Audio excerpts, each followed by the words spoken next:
Hello, I'm Casey Kasem, and you're listening to John Santo's The Radio. I'm Casey Kasem, and here's your host, John Santo. I have no idea how that music sounded over the remote location, but that is our theme song, Donna Summer's The Radio, which also happens to be the name of our show, The Radio.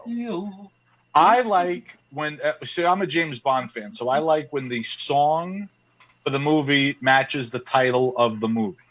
So that's why I picked that's why I picked Donna Summer's The Radio. Plus, none of my friends in the music business were willing to write me a theme song. So hence, I went back to the 70s when my mother used to listen to Donna Summer on AM radio when I was in the back seat of a sweltering Mercury Monarch with vinyl seats. So those are my childhood memories. But enough about that. I have a very special guest co-host. He is the first returning special guest co-host to the radio. This is episode 22, I think. And this is the first time we've had a returning special guest co-host. Ladies and gentlemen, please welcome my special guest co-host, Johnny Larocchia. Number 22. Batting third. Johnny Larocchia. I think it's episode 22. I don't even track. It's only my show. I don't keep track. It sounded good. But I have a lot to thank for because you made me a star. I made you what you are today. Yep. So it's my pleasure to have you as the first returning special guest co-host. I want to be like Saturday Night Live where I do it 6 times. I want to be the first one to do it 6 times. You'll be the first one to do it 6 times because you know why? What? You're already a third of the way there. You're at 2. That's true. So you got another 2 episodes and you're 2/3 of the way there. You know, or 4/6. Zooming without pictures is even better than zooming with pictures. I have been told that I have a face for radio. That's why we're doing I interrupted you. I'm sorry. No, it's all right. Zooming with pictures, a lot of people don't have their pants on in their undies. Zooming without pictures, I can wear just about anything I want. I am about to, right after the show, jump in the shower. Mm-hmm. So I just have my SpongeBob undies on. I just got out of the shower, but let me tell you why you should always wear something. It could be sweatpants. It could be anything that doesn't show your junk. Right. If you, God forbid, let's say Bobby accidentally hits the wrong button. Right. Bobby's not going to hit the wrong button because Bobby's an amazing producer. He is a professional. Hypothermically, let's just say that there's a Zoom bug, a Zoom malfunction, and it transmits this video, and you're sitting there in your underwear. That's going to be traumatic for a lot of people, including myself. Well, what's good is earlier, I taped our Laughter Saves Lives live show that will be aired tomorrow at 8. And then I shaved for your radio show. You shaved for this? I shaved for the radio show. Well, wait a second. You said you didn't get in the shower yet, though. Nobody sees me. I'm just going along with it. Oh, I was gonna say you look pretty good. That's why I thought you were. I didn't shave. I shaved for the show too. I shower at night now. I get all the days. I shower twice a day, night and in the morning. All the days sleaziness. I try to shower sometimes at night, but I get too tired. Well, the key is you got to do it before you sit down and watch television, because once you're in that chair. My chair, sometimes I fall asleep there. My wife doesn't even come get me. She leaves me there the whole night. I am already at 12,130 steps for today. Sweet. That's a decent day, but it's not going to make me rock the competition. One time when I was in Pennsylvania, we went to see cousins a couple of years ago. We walked all through Philadelphia. I loved it because my cousin's from Philadelphia. Right. So she took us to Jim's Steakhouse, cheesesteaks. That's where the locals go. She didn't take us to a tourist place because I always ask, "What's better, Pat's or Geno's?" She goes, "Jim's." We went to Jim's. Did she tell you not Mama Luke's, because that's how Italians say it? Tony Luke's. So that's where I went the last time I was there. I got a big one. Yeah. A big one. But I didn't get what's the usual cheesesteak meat? It's steak, right? Yeah. I got pork. Oh yeah, they could do. They also have chicken. I've seen chicken. Yeah, shredded So chicken. I Yeah. enjoyed it, but I said I came all the way down to Philly and I got a cheesesteak that was booked. I really should bring one home, a steak one. So I ordered a second one. It never made it to the car. You fat slob, I said to myself. So how do you like? So there's like a video you can go on the. Well, before I forget, so the reason I mentioned that story when I went to Philly is because we did about 19,000 steps going through the city, right, all over. Right. Then we're back at the house, and I'm just shy of 20,000. I walked in their living room in a circle until I went to 20,000. This is every day. This is who I am every day. Like a little thing goes on. Actually, it was the Fitbit that you loaned me, and you get like a little The audience can't see, but I'm waving my hands in the air, like a fireworks burst. Does it vibrate when you don't give it back to the person who gave it to you? Yes, it says you got to give it back to John. It said you cheap bastard. He loaned it to you while you were deciding. Now you got to get one. So I ended up getting like a rugged Garmin. It looks like a Casio G-Shock. I got this one. Yeah, but you can't be in my competition. Somebody sneaking in the room. Somebody sneaking in. She's there. See? She thinks it's the radio, but I can see her. She doesn't know it's audio only. But doing laundry? What is she doing? She says hello. No, this is my private office, which no one comes in. I see. Oh, there's another one. There's a daughter. Oh my God! There's two of them. There's two of them. Oh man, you got no control. I lost control years ago. Years ago. Now I have a big sign outside my office that says "On the Air." No, you don't. I don't have that sign, but I should get one. I want to get one of those light up signs that says "On Air." Is your wife saying, "Oh my God, you're talking to John Larocchia again"? Like she thinks I'm talking to She thinks I'm talking to myself. You know, here's the deal. I did 30,000 steps one day in San Diego. 30,000 steps. It was my biggest day by far. And what I was doing is they're carrying your stuff out. They're carrying pictures out. Was that your picture from the wall or something? Was that like a baseball? No, what happened was I opened up my fat mouth the other day. We're having our kitchen redone someday. Oh, nice. And well, because somebody made fun of our kitchen that it's a 1970s kitchen. So here's the way you deal with I shouldn't have said that. Here's the way you deal with here's the way I dealt with a person like that. I said, no, we didn't. This isn't an old kitchen. This is brand new. We paid a fortune to find these original 70s countertops. What are they doing at JFK Airport? What do they do over there with the old TWA terminal? 1950s. Oh, so when I came back from our spring, did you know that? Yeah, when I came. What? Oh, you knew they did that. Yeah, it's a hotel now. It's a hotel. Yes, and they have. What do we go one night with the girls? We should talk. So I get off the plane from our spring training trip. Yeah. Right. I get off the plane on JetBlue. I flew. Right. I walk out of the terminal, fat, dumb, and happy. Right. I'm waiting for my wife to pick me up in the car. Right. And there's a TWA 1950s 4-engine Super Constellation. That's the plane Howard Hughes went to Lockheed and ordered the Super Constellation. That was like the first plane that could fly above the weather. Wow. That's the plane that made TWA and opened up all new routes for them. Yeah, it's beautiful. That's a landmark. They couldn't tear that terminal down, that TWA terminal. I wanted to go. I was supposed to go for my anniversary, and one of us got sick. We didn't go. Yeah, we were thinking about, there's a hotel there. I know. There's a pool. There's a pool. There's a pool on the roof. Yep. So I want to stay in. There's a Howard Hughes presidential suite. Howard Hughes is still in it. He's dead. He's in it. He's in it. I love all that old stuff. I got to tell you a quick story. When I was at Aviation Week back in 2003, I got time. Delta Airlines restored a DC-3 from 1940. This plane was from December 1940. It took them years, but they got the same issue of Life magazine from 1940 to be in each seat back, right? So I got to fly on this thing, just a short flight around Fort Lauderdale, like 20 minutes.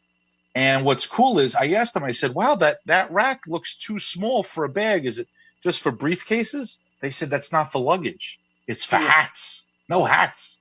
the men and the women back then wore hats. Sure, You put your hat up there.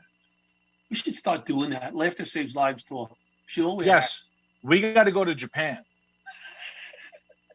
We got to go. Can we go to some of the other states first? All right, we'll go to states. I'm But working on Utah. So I felt like we didn't finish one of our segments that we were just talking about. I was doing 30,000 steps. I was telling you. Can I get back? Oh, the steps. Yeah. You know, what happened was I'd get up New York time, so the girls were sleeping. I'd get up at 4:30 in the morning, right? In San Diego. In San Diego. Okay. I'd walk down to the beach, which was about, I don't know, a half a mile. Then I would walk the beach back and forth a few times, then walk back to the hotel, go up, I'd have breakfast.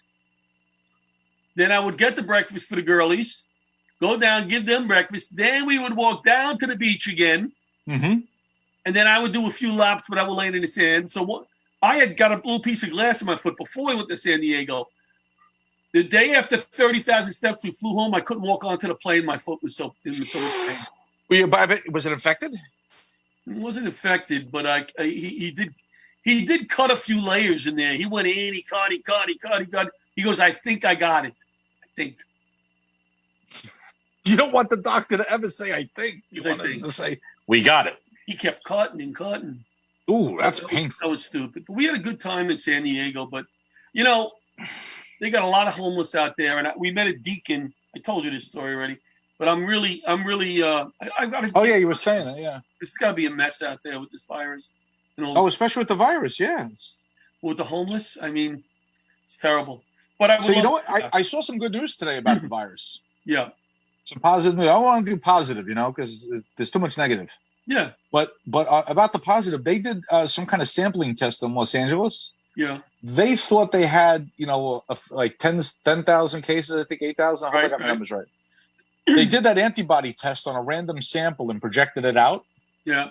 They think 400,000 people already got it and didn't know it and are immune from it. Oh, I believe it. And they're doing a study now in Michigan where they're testing the healthcare workers that are exposed to COVID constantly. So they want to learn a couple of things. One, how many people get it, don't know it, right, that have the antibody. And two, how long does the antibody last? And then, what does that mean in terms of the whole population maybe going back to normal if you're immune? So how many are immune? For how long? That's the questions they have to answer. Because if we're all immune to it, eventually the virus will have nowhere to go. It'll die. It'll just disappear. Well, I don't think we're all going to be immune to it.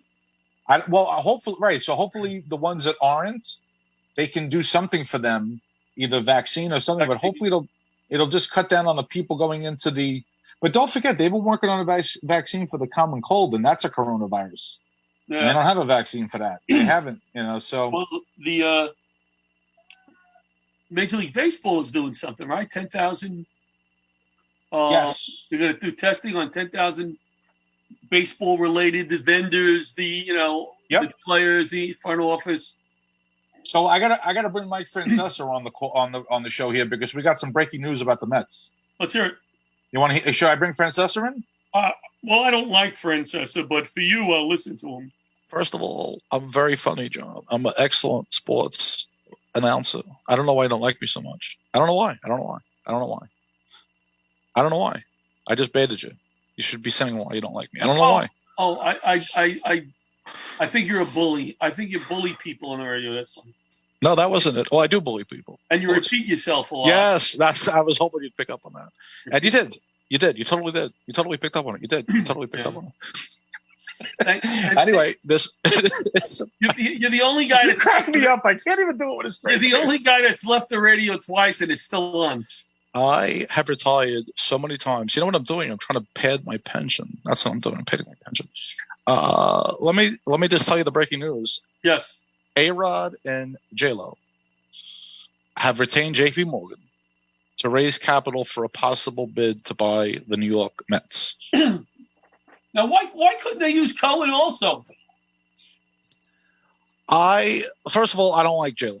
Okay, I don't like her at all. I don't like her at all. I didn't like a concert in front of a Ferrari. I don't like it. I think she's a showboat. She's from the block. Yeah, she's not from the block. Okay, she's done nothing to the block. Okay, I cannot stand her. I can't stand her.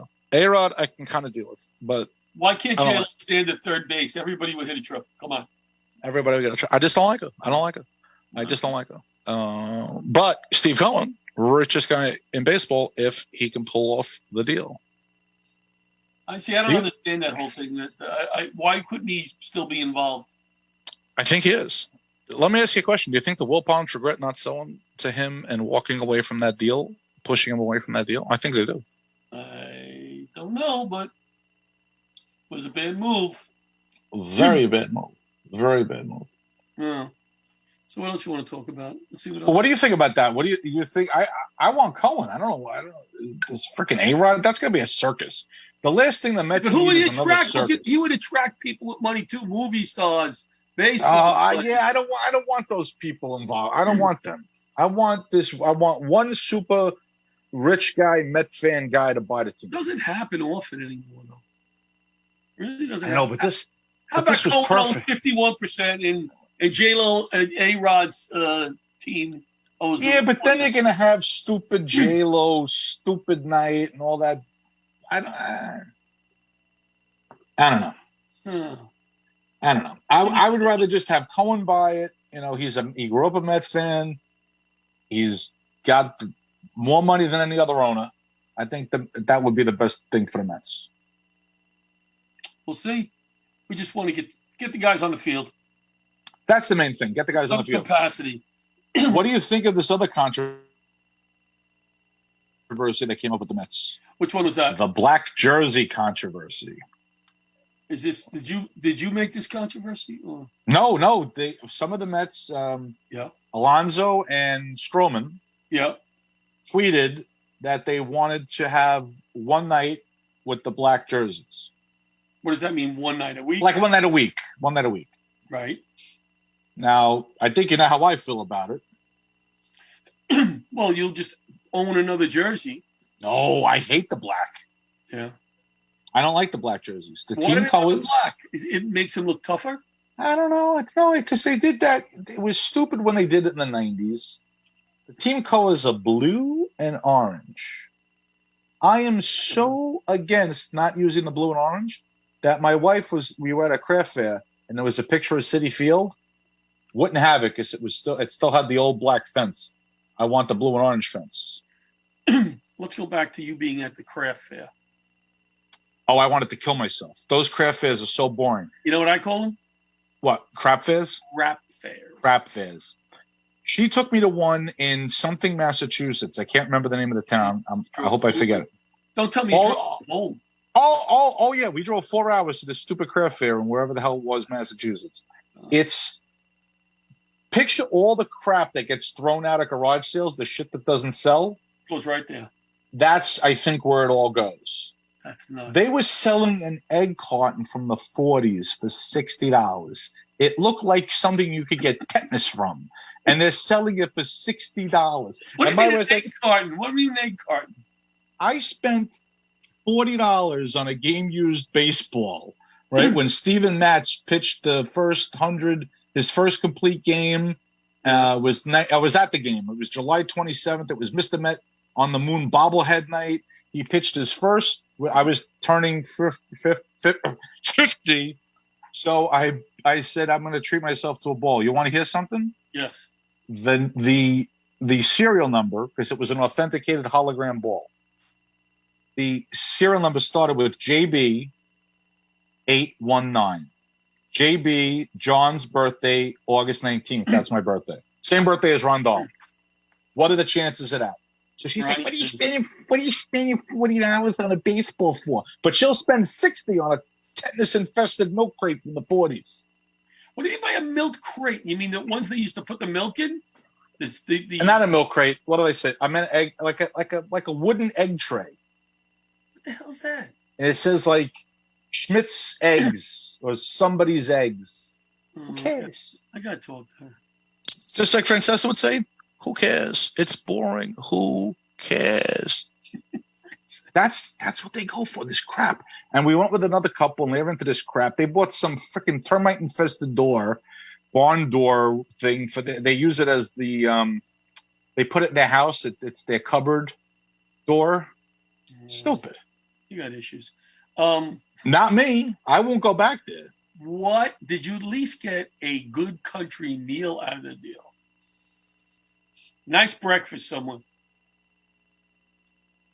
So, see, that's what I would remember. Yeah, I think so. I think we went to. Well, hold on. It was like an hour from Boston, and that's when I had the interview with the Red Sox. What do you got? Two computers there? I got two. Well, I got this is the phone. Oh, you're on the phone. Yeah, I'm on the phone here. Oh. Now, do you get comments on your radio show? Oh yeah, I got to look at the book face. See the. Yeah, you got to answer your fans. Local what the hell was it? Not Braintree, Massachusetts. As soon as I see it, the name of it, I'll remember. Crap, Massachusetts. It's a crap fair. It's a big one. They do them at the train station. So what are you going to drive to Massachusetts? Huh? They do them at the train station.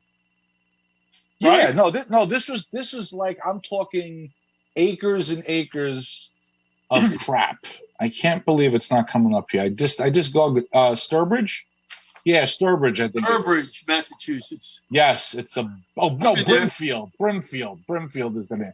Brimfield, Massachusetts is the biggest shit show out there. The only thing good about it was they had fresh lemonade, $4 that they made right there. That was worth a 10-hour drive. Right. And we have a lot of comments on the show. Oh my god, I haven't been. This is why I need an intern. You do. I need an intern. By the way, I have not been stimulated. What do you mean? Wait a second. This is PG. I have not been stimulated with my stimulus check. Oh, you never got your stimulus check? I have not been stimulated yet. Did you? Neither is my wife. And I have my own radio on. How many times do I yell at people turn off the radio? I got my own radio on. Why didn't you get your check? Did you file your 2019 taxes? No, but it said you didn't have to file your 2019. No, it should have gone off 2018. But that may be delaying it. I don't know. Well, I filed my 2019 taxes before we even went to spring training. I filed because that's who you are. But that's who I am. I got the business and stuff, and it gets. Oh yeah, yours is much more complicated. And plus, I teach for like 3 different places. You got 3 different places. You got the offshore accounts. Too much. I got the offshore accounts. How do you know about the offshore accounts? I've been moving money around. Anyway, we didn't. Yeah, so I got mine last week. I got the check. April 15th. I got it. Well, I got a direct deposit. You got the husband and wife check. Husband, wife, and 2 kids. You got one for the 2 kids, right? Yeah. Wow. My daughter just made the cutoff. Oh, she's a good girl. Yeah, because next year I don't think I would have qualified. I think it should be any kid under 21 that could be claimed as a dependent. And it should be 21 and a dependent. If they're over 18 and there's not a dependent, then no. But as long as you know how old you can claim your kid as a dependent if they go to college. 26. 26, and you're on your medical plan. Yep. I think that was an Obama thing. Yes, it was. It used to be that way. Then they got rid of it. Then they made it back. It should always be that way. 26. Wait a second. We happen to have Barack Obama right here. He could confirm. Are you kidding me? Well, that's true. John Larocchia is very smart, and he's right. I put that 26 back in the plan. How old are your daughters now, Mr. Barack? Sasha and Malia are in their teens. Sasha and Malia. Yeah. They're in their teens. Could you be a bit more general? Yes, I can. They're in the teens. Can I tell you a funny story about Obama? Yeah. I had a dream that I was on. Martin Luther King. I was on. No, it wasn't that. Not that dream. Oh, all right. But that's a good one. I was on Bill Maher's show. The Bill Maher, the I forget the name of the show. You were on his show? Yeah, I was on the show. I was on the panel.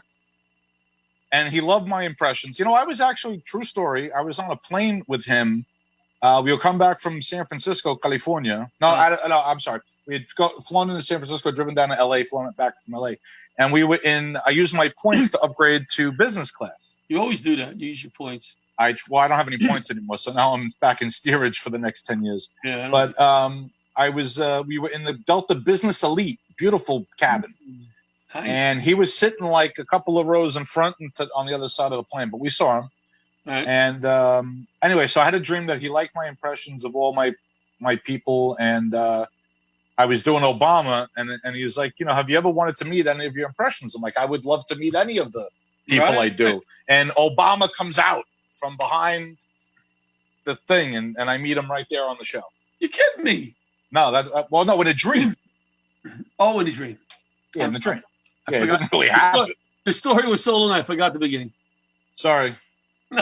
I'm getting better, though. My stories are actually almost down to under 30 Your seconds. stories are almost doable on the air. Like, they're not there yet. Like, I think you forget sometimes you're on the air and you tell the story, and then it's like, wow, other people are listening.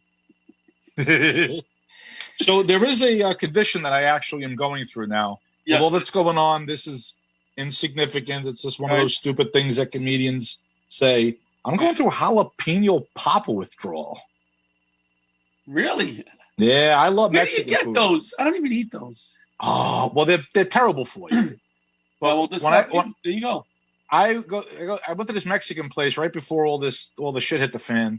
I love chicken fajita. Love chicken fajita. I like a good chicken fajita. And this place in Rockville Center, the name of which I forget, they put everything, because I also have OCD, they put everything in a separate compartment, like in prison, but it's much nicer. It's a beautiful wooden tray. The whole tray comes out. It's got, how like when you go to like an Applebee's, they bring out the sizzling fajitas separate from the tortillas and everything? Yes. They bring you out one big wooden thing.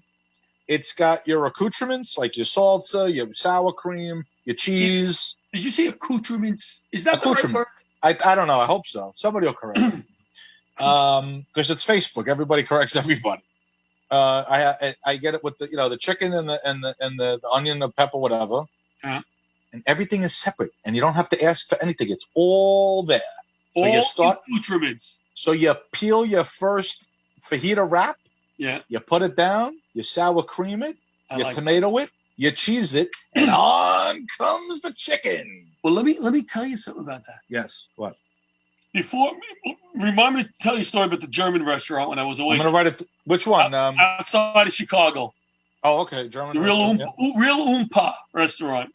Okay. But I was up in Port Jervis coming back from Binghamton when I dropped Olivia off this semester. Mm-hmm. Which she's studying in her room right there, home from college. She's doing Binghamton in Belmore, right? Mm-hmm. So she didn't finish it. I don't think she's going to go back. So she could sit at a desk. I could bring a coffee. I could bring a food. She sits there. She studies. She's got a good deal. She's good to go. Yep. So we go out to this right outside of Chicago. What the hell's that? It's an oompa. I don't know. It's a real German restaurant, right? The band is playing up there with the ladies with the skirts, whatever. Right. So this girl's walking around. She has little drinks and she has a little thing. She's carrying the drinks on like a little board. All right. Okay? Oh, a drink. Okay. So this one guy, she goes over to this one guy and she puts the drink on the table, right? Now she has a board. Right? It's like this big. Show me again. How big? So like 3 feet? Yeah, 2.5 feet. Okay. He bends over the railing. She takes the board. Mm-hmm. Okay. And she taps him. 1, 2. Get out of here. here. She goes all the way back to here and she goes, bam! And hits him in the ass, right? And he gets a free drink. He was by himself. This went on all night. Every once in a while, you turn around and she'd be going 1, 2, and he's a little girl, and she was blessed. What is this? And this is actually what goes on in these German. Did you see that it was a YouTube video? There's like it's a rude restaurant where the waitresses and waiters are supposed to be rude. In Chicago. Is it in Chicago? I don't know. Well, there's one in Chicago, yes. And she's like, what are you drinking? What are you drinking? What are you drinking? Yeah. Very rude. There should be an airline like that with the. We're gonna start this airline. There is United. United's like that. That's why I fly Delta. United's very rude, especially if you fly Delta most of the time. They know. I haven't flown United in like 20 years. What are you? I used to fly them out to LA. What are you going to do the next time you fly? Well, can I tell you when we went to spring training, I had a Lysol thing with me, like the wipes, and I put them in my bag, and I gave them to all the people in my row. Right. I gave each person a wipe, and I wiped down the people in my row.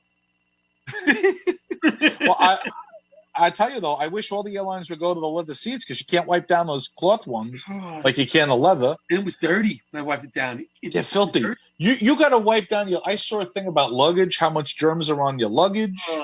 When I this is how big of a germaphobe I am. When I checked in for spring training, right? I get to the airport, I'm feeling fine. Remember first time I went with you, I got kind of like ill. I remember. I took triple of all my vitamins. I tripled everything. I was taking so much vitamin C, I was peeing orange juice. And I get to JetBlue, the first person I run into, I go, "Oh, can you give me help with my bag?" Sneezes right there. I'm like, that's it. I'm going to get sick for spring training. Not going to be able to do the shows. I'm going to be a stuffed mess. So I got the hell away from her, and I went to somebody else.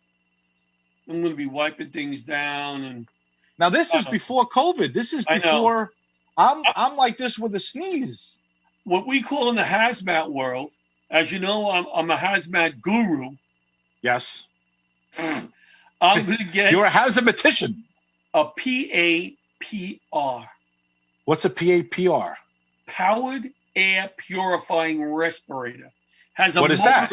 Has a motor back here that blows the air into your Facebook that creates a positive pressure.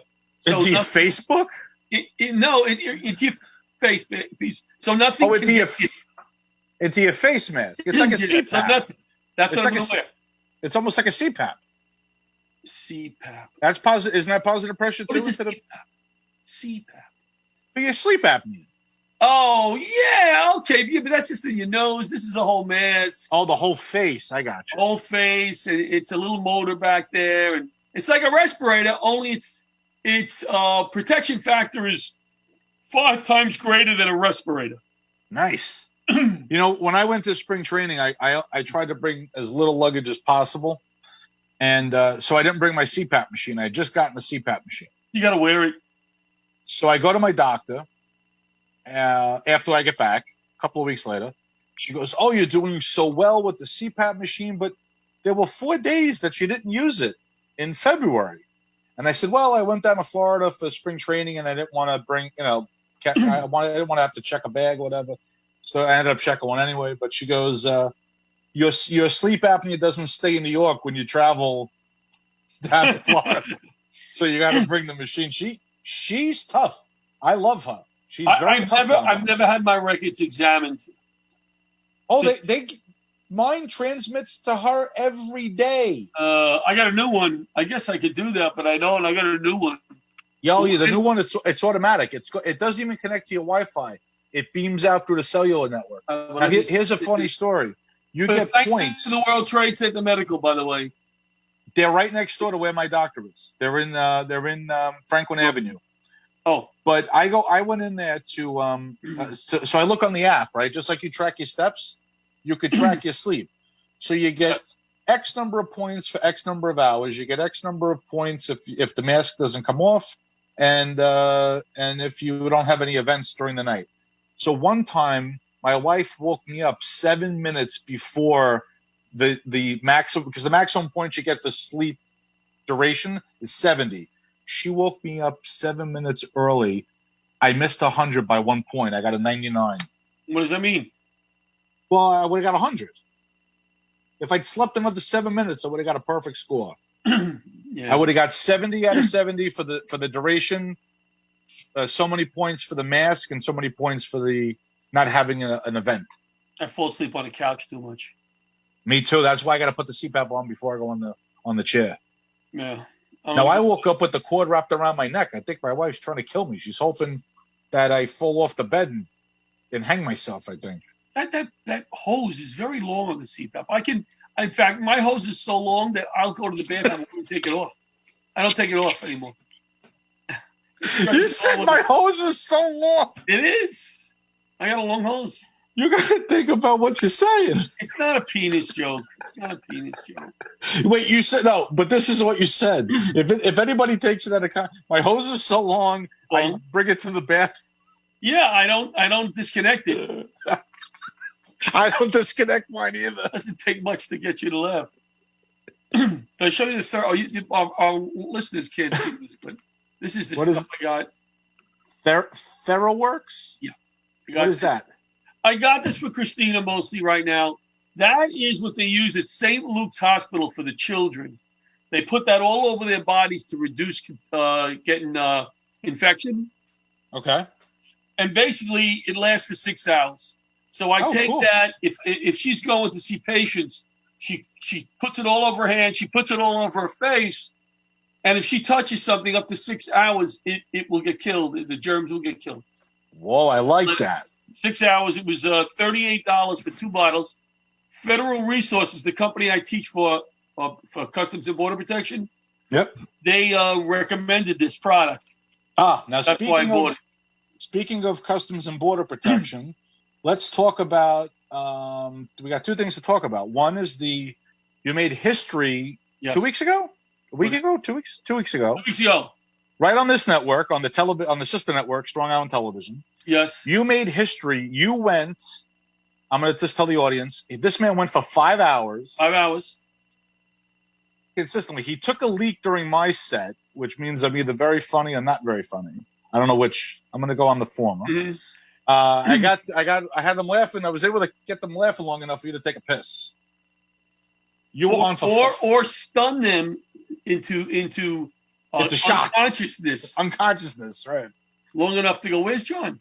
Long enough to go. Oh my God, is he done? Because hopefully John is back from his piss now. You made history. 5 hours.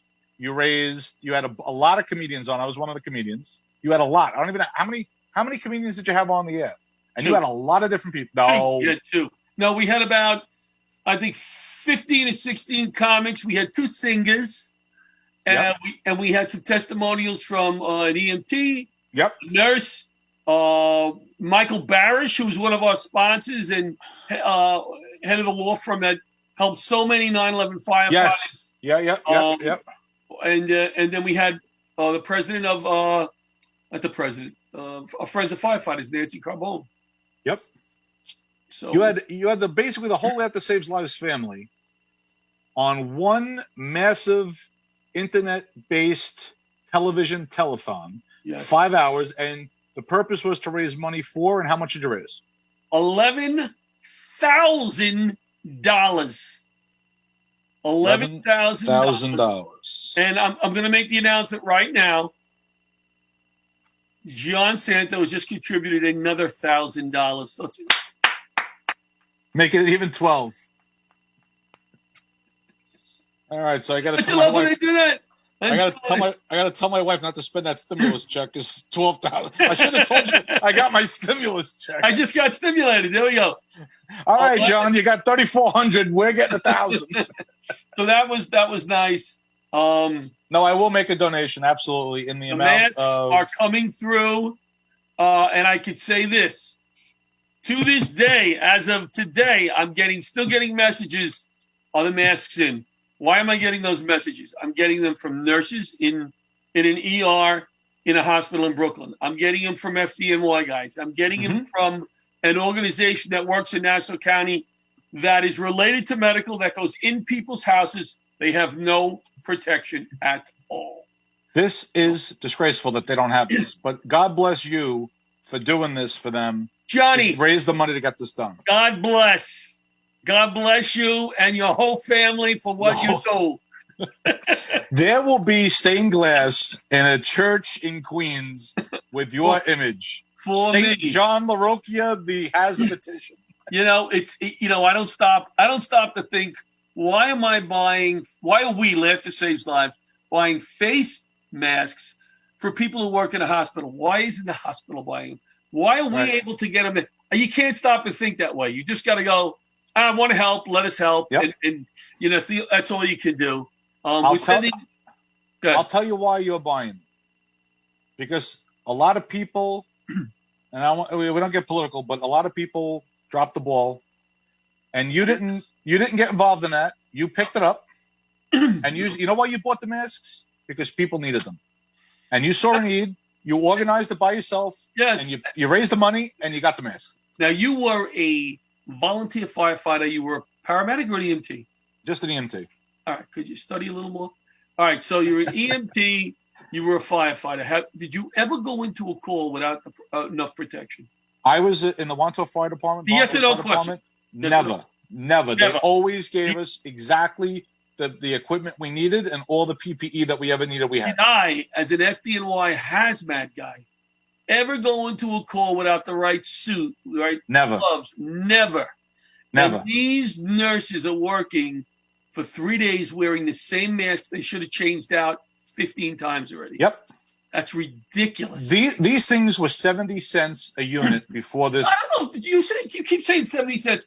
Aren't those the regular surgical masks you're talking about, or were they cheaper than that? Because the prices I saw on those were $1, and these were $3. And I know for a fact, like I'm seeing on the Facebook, as you always say, they're selling them for $5, $6 a piece. Even more. I've seen. I've seen. And after this is all said and done, okay, I ordered 4,000. Okay, 4,000.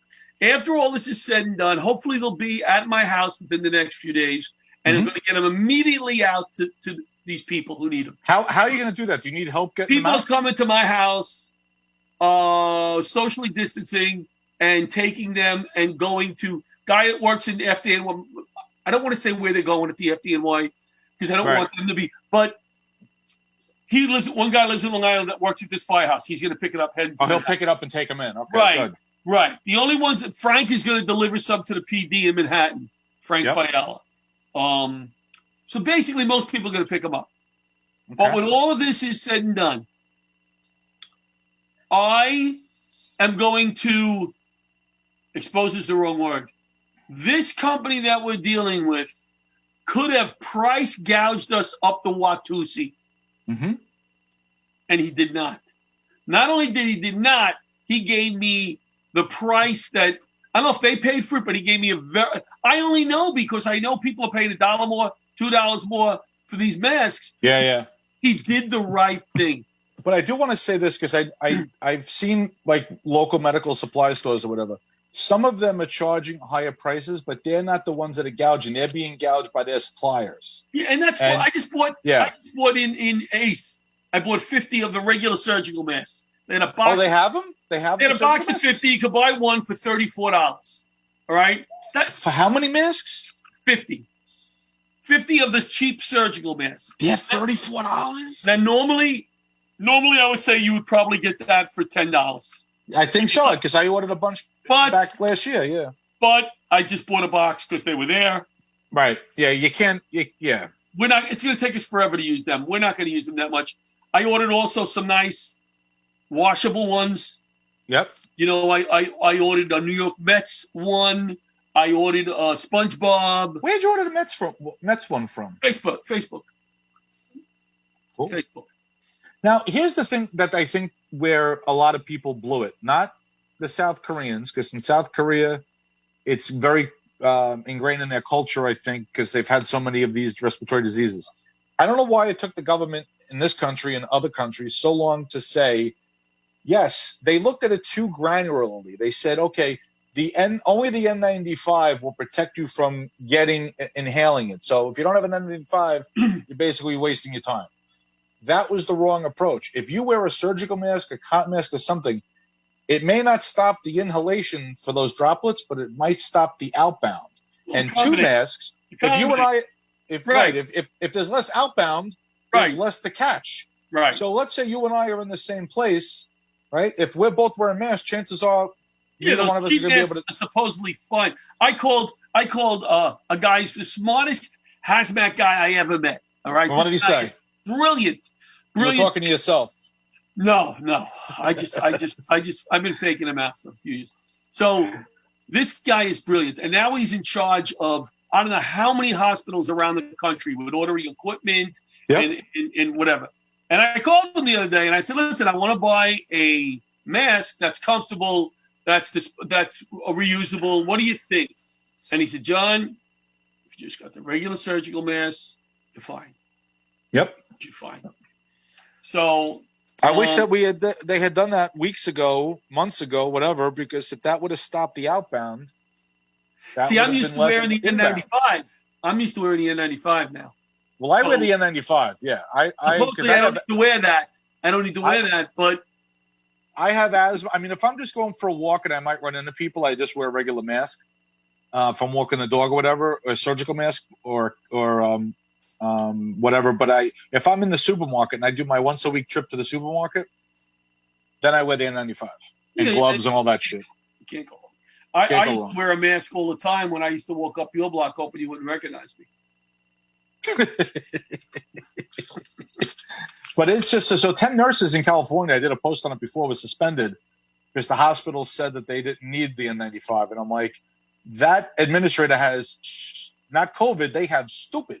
And I'm like, you lead them into the room without that N95 on and then see how you know. I called my cousin, who's an administrator in a hospital, and I said, I'll send you some N95s to wear.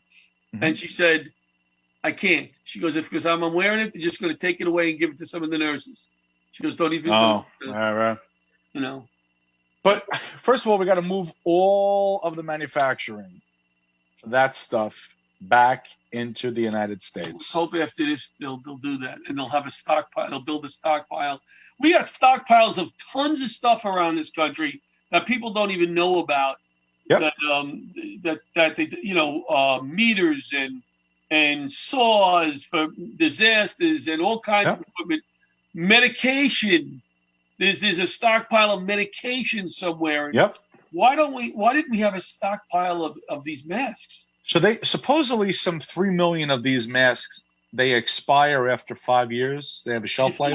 You can still wear them. You can still wear them. But here's what I would do what they should very simply do is this. Create a stockpile, have them in 10 regions or whatever in the United States. They don't take up a lot of space.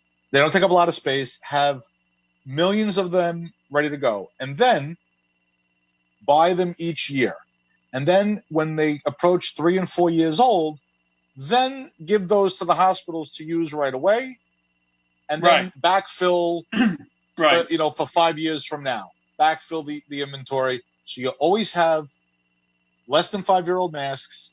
And then you just supply when they're about to expire or they're within a year of expiration, ship them out to the hospitals to use, and then replace them in the back end. But and then you always have them in the hospitals ready to go, and you always have them ready to go in the warehouses. And you got to spread them out in case, God forbid, the warehouse has a fire or whatever. There's also masks that they can develop that are reusable. Just change out the filters. Yep. This is what we did. When I got on the fire department, when you were riding on the fire truck, we shared face pieces. Mm-hmm. Am I right? Yeah. Yeah. Right? I don't even want to think about that. We would decon them, but we would share face pieces. Then we got our own face piece. Mm-hmm. After this, everybody's going to get their own mess, their own N95s. All you need to do is change out filters. You get 5 of them, you go home, or you don't go home. Somewhere in a hospital, they get washed, or you can wash them. Right. Put them in your locker to dry out. You get your spare out, change the filters. And you're good to go.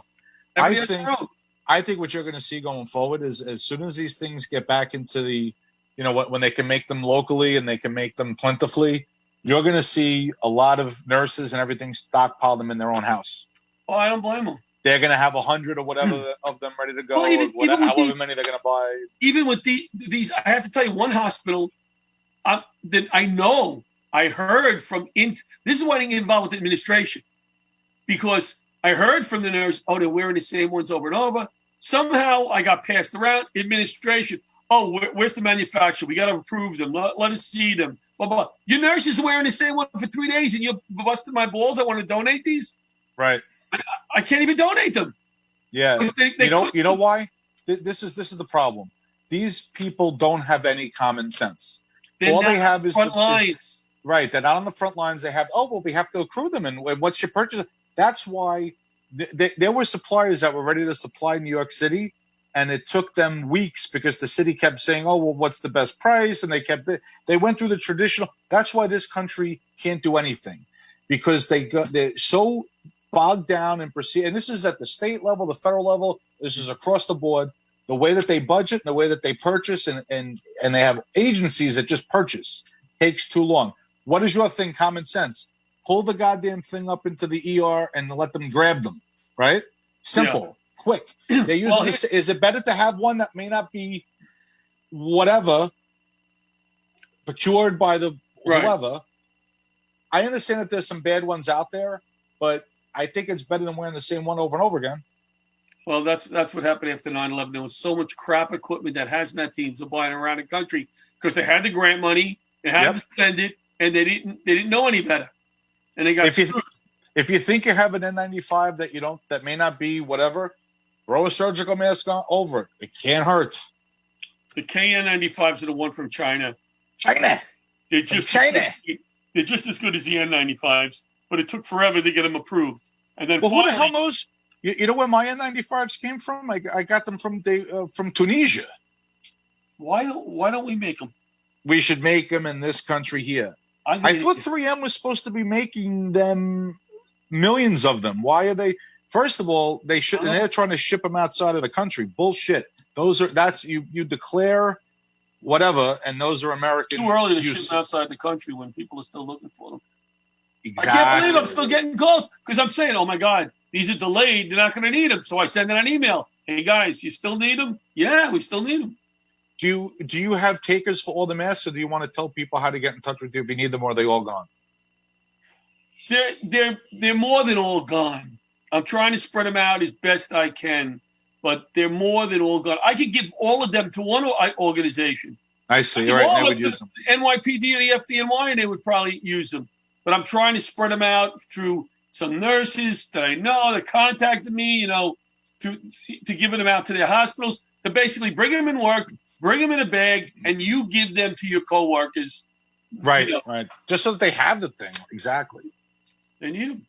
But this country has got to have all that stuff stockpiled at the state level, at the federal level. Everybody should have them. Hospitals should have had them. Everybody should have them. I agree. Now you're a hazmat expert. Wasn't the country's a hazmat expert? I worked in hazmat. I teach hazmat. I don't consider myself an expert. When I'm president of the United States, yes, you will have an office in the West Wing. The office of Fauci of what's the guy's name? The doctor Fauci. I want to be the Fauci of hazmat. This is Dr. Larocchia. We'll get you an honorary doctorate from someplace. Yes, Dr. Larocchia. This is my secretary of shit that can happen. That's in the department. John Charles Anthony Larocchia III. Just call me the third. The third secretary of shit that can possibly happen. Hit the fan. And he tells me, "Hey, this could happen. Okay, what do we need to do?" And then we get it. I like when I coach soccer. All I'm going to do is go, we need masks. Right. We need protective gear. Okay, thank you. Thank you, Mr. President. That's it. You will have it. I will not go through Congress. Soccer. I will not go through Congress. I don't believe in Congress. I'm a democratic dictator.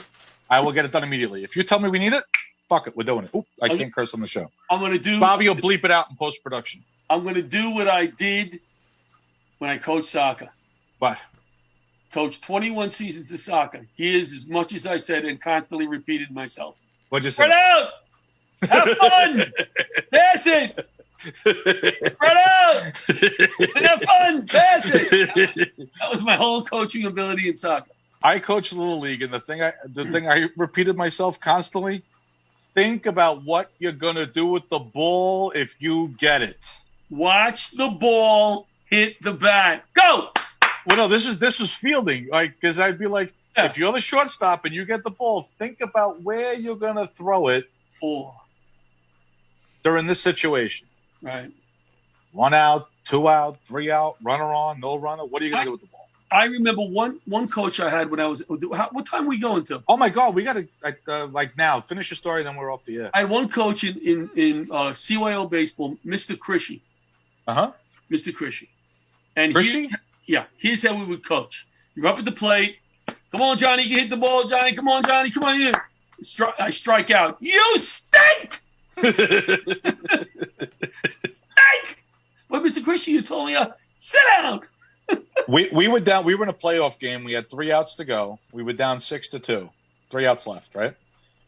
I gave them an abridged version of the Al Pacino speech from Any Given Sunday. And I said, you can fight for that inch. You can win. We won that game 7-6. That's an inch. That's an inch. And we did it with, I think we had 2 outs for a good part of the inning. Let me close with John Schuster, the world-renowned umpire from CYO Baseball. What did he say? He would call a strike like this. Strike!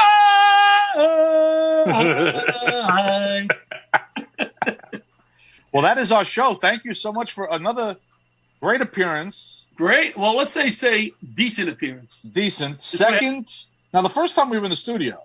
So you are the first person not only to return to the show, but the first person to be on the show via Zoom and via studio. You know, Zoom is very attractive to us. Bobby should start serving meals and drinks to attract us back to the studio. You know, I was going to ask you that for the Zoom telethon. I was going to be like, hey, is there a dinner with the show? We're going to do it again. That was fun. I'll tell you something. When this is over, I'm going to do Mexican one night, Greek the next night, Italian after that, deli. I'm going to go to Ben's Kosher Deli. I would make up for all the meals I miss. I'm hugging everybody. And may I say on closing the show, you don't look like you missed a meal at all, buddy.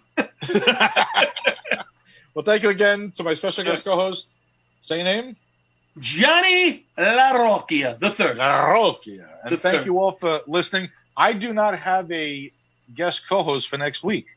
Holy crap. So hopefully, third time in 2 weeks, hopefully somebody will listen to the show, because I'd like to give first, if more than one person wants to come on, I'd like it to be somebody who heard this by listening to the show. Don't you think that's a good idea? Fair? Yeah. And if they don't listen, then they would be lower priority. You're starting to sound desperate. Yeah. I had you know why? I was supposed to be on a cruise, so I didn't book April. But I'm booking April and May. I got to go put my CPAP on. Yeah, me too. I got to go watch TV. Radio. I like radio better. It was a pleasure. Thank you, Mr. Producer. Thank you, John Larocchia. And thank you all for listening. Tune in next week when the guest will be somebody. This is The Radio with John Santo. I'll be back.